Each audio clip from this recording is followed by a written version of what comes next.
Okay, class. OH. I-O.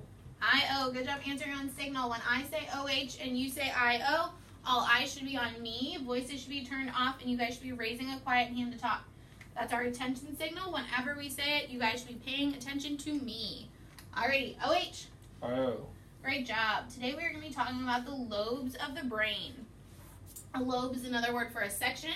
So we have 4 sections or lobes of the brain. How many? Get ready. 4. 4. Great job. So the 4 lobes are frontal, parietal, occipital, and temporal. Usually when we look at the brain, we're looking at a side view. So if you were looking at somebody from this side, this is what you're kind of looking at when we're labeling. But right now we're going to do a little activity where we put our hands on the lobes of the brain, on ourselves. Remember, since we're only looking at one half, there are always 2 sides, so 2 halves of each lobe. So that's each side of your head. So our frontal lobe is right here. Everybody do it with me. Frontal. Great job. Now we're going to do parietal. So that's right behind frontal. It's on the top of your head. Good. Next we're going to do temporal. That's the side of your head. One word that we can remember when we're thinking about the temporal lobe is your temples. What word? Get ready. Temples, yeah, temples is right by your temporal lobe. And the last one is the occipital. That's the back of your head. So the occipital is in the back. Everybody put both hands on the back. So we're touching both sides of the occipital lobe. Great job. Thank you, guys. Alrighty. Now that we've figured out where everything is located, I'm going to have you guys come up and label it on our nice picture of the brain up here. So can I get a volunteer to label the frontal lobe? Somebody come up and do the frontal lobe for me, please. Thank you. Go ahead and color it in and write it on the line. Good. The frontal lobe is in the front of your brain.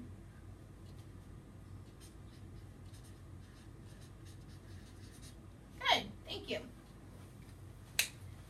Next, I'm going to have somebody come up and color in the parietal lobe. The parietal lobe. Can I get a volunteer? OH? I-O. Thank you. Thanks for volunteering. The parietal lobe, remember that one is behind the frontal. It's in the top of your brain, right behind the frontal. Good. Go ahead and write it in there. It's P-A-R-I-E-T-A-L.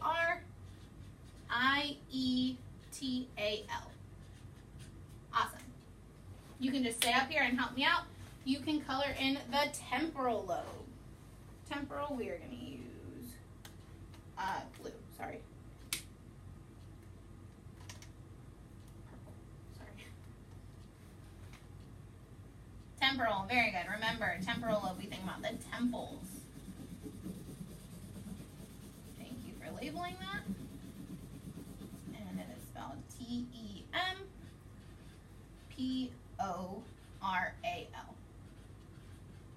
Good. And I need, go back to your seat, I need one more volunteer to color in the occipital lobe. We're going to use blue. Good job. The occipital lobe is in the back. And it is spelled O-C-C-I-P-I-T-A-L. Occipital. Very good. All right. Now that we have located all of the lobes of the brain, we're going to talk about what they do and what could happen if there is damage to any parts of the brain here. So the first section we're going to talk about is the frontal lobe. The frontal lobe is very important for who you are as a person and how you carry out your daily activities. So some of the functions of the frontal lobe. The frontal lobe is responsible for reasoning and planning, parts of speech and movement. So your motor cortex, which is how you move your body, is actually located right in the back of your frontal lobe. So you get information from your senses, which we're going to talk about in a little bit, and then it is translated to your frontal lobe to produce movement. Another function of the frontal lobe is emotion regulation and problem solving, and self-management and decision making. So all of these things make up something very important, which is, everybody, OH? I-O. Get ready. We're going to answer on signal. All of these things make up an important part of the frontal lobe, which is, get ready. Personality. Personality. Great job. So if there's any damage to the frontal lobe, some impairments that we might see is speech delay, carrying out daily activities, and forming your personality. So if anything were to happen to the frontal lobe, you are going to have drastic changes in who you are as a person, how you make decisions, your emotion regulation, your personality in general. Next, we're going to move on to the parietal lobe.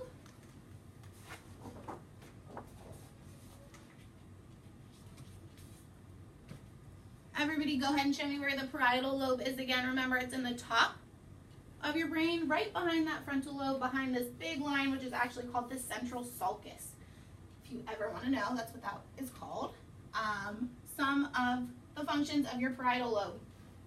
The main thing this is responsible for is sensory input. So that means anything that you feel, hear, see, touch, or smell is received in the parietal lobe, and that's where it's integrated and processed. So it's kind of the central zone for everything that you take in.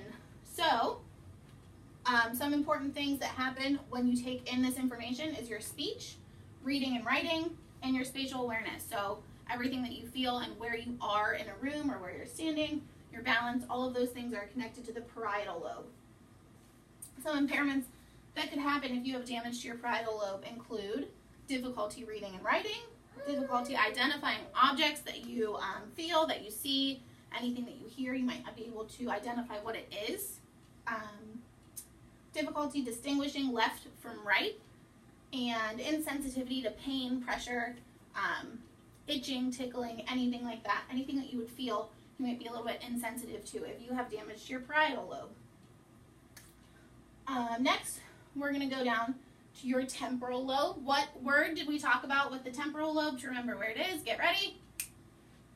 Your temples. Very good.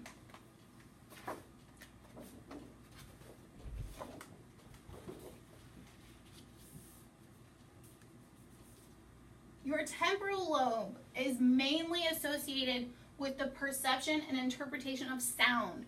So how you hear things. Anything that you hear is coming in through your ears and going straight to your temporal lobe, where it is processed and received and then sent off to the parietal lobe. Another big part of the temporal lobe, which you might not consider, is memory. So there is a structure in the brain called the hippocampus, which is associated with memory formation, retrieval of memories, all of that. That's called the hippocampus. What is it called? Get ready. Hippocampus. Right, the hippocampus, and that is in the temporal lobe. Some impairments that come along with damage to the temporal lobe include understanding spoken language or anything that you hear. So you might have a hard time understanding music lyrics or picking up on rhythm or tempo or anything like that. And of course, you might have memory loss if there's any damage to the hippocampus in the temporal lobe. The last lobe we're going to talk about is the occipital lobe. Everybody show me where that is again. Use both hands because there's two halves. It's in the back of the brain. Very good. So the main function of the occipital lobe is receiving and interpreting visual information. So there is a nerve that connects to from the back of your eyes right to the back of your brain. All the visual information that you take in goes straight to the back of your brain to the occipital lobe. So some impairments that come along with damage to the occipital lobe obviously include complete visual loss, blindness, which is also called visual agnosia, and color blindness. Some of you guys may have played a sport in the past and have had a concussion. If you have a concussion, your brain kind of hits off of the front part of your skull and then the back. So sometimes there are blackouts during a concussion. That's due to the occipital lobe being damaged back here. Now that we have discussed all of these things, we are going to do a short quiz. So if you guys can pull out your phones and pull out the Kahoot app. Let me know when you get there and I will give you the pin.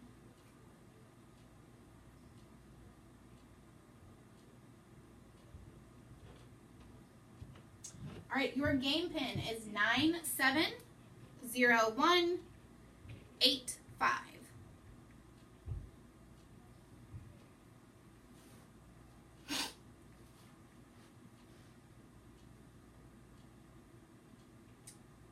All right, I think I have everybody in. We're going to get started. Are you ready? Are you ready? Yes. Awesome. The first question. Hearing loss is associated with which part of the brain? Triangle is parietal, diamond is frontal, circle is temporal, square is occipital. Hearing loss is associated with which section of the brain? Again, triangle, parietal, circle, temporal, diamond, frontal, square, occipital. Hearing loss. Triangle, parietal, circle, temporal, diamond, frontal, square, occipital. Okay, I have all answers in. Everybody got it correct. It is the temporal lobe. Temporal lobe is associated with hearing loss. Very good. An impairment to which lobe would cause drastic personality change? Triangle, parietal, diamond, frontal, circle, occipital, square, temporal. Drastic personality change. Made some fast answers with that one. And everybody got it correct. It is the frontal lobe is responsible for personality formation. If anything were to happen, you would have a drastic personality change. Next question. A person has parietal lobe damage. Which consequence is most likely? Triangle, difficulty identifying an object. Diamond, memory loss. Circle, color blindness. Square, inability to make decisions. All answers are in, and you guys all got it correct. It was parietal. If there are any impairments to the parietal lobe, you may have difficulty identifying an object. Which lobe of the brain is associated with color blindness? Triangle, parietal, circle, occipital, diamond, frontal, square, temporal. There were some quick answers on that one, and everybody got it correct. The correct answer was occipital. Color blindness is associated with the occipital lobe. Very good. The last question. A person is suffering memory loss. Which lobe of the brain has likely been damaged? Triangle, parietal, circle, occipital, diamond, frontal, square, temporal. Memory loss is associated with which lobe? All right, answers are in. Temporal is correct. Great job, guys. Our winner today is Jared. Nice work. Good listening. Alrighty, guys. OH. Hello. You guys are going to have an assignment on what we just discussed here. Your assignment is going to be a one-page paper. I'm going to assign everybody a disorder or a disability, and you guys are going to research it. Tell me which lobe of the brain it is associated with. You can give me kind of a definition on the disorder. What are some of the symptoms, the causes, and which lobe of the brain is affected in association with that disorder. I want you guys to turn in a one-page Word document, double-spaced, and I want you guys to also hand in a resource list. I have provided some website URLs that you guys can refer to complete this project.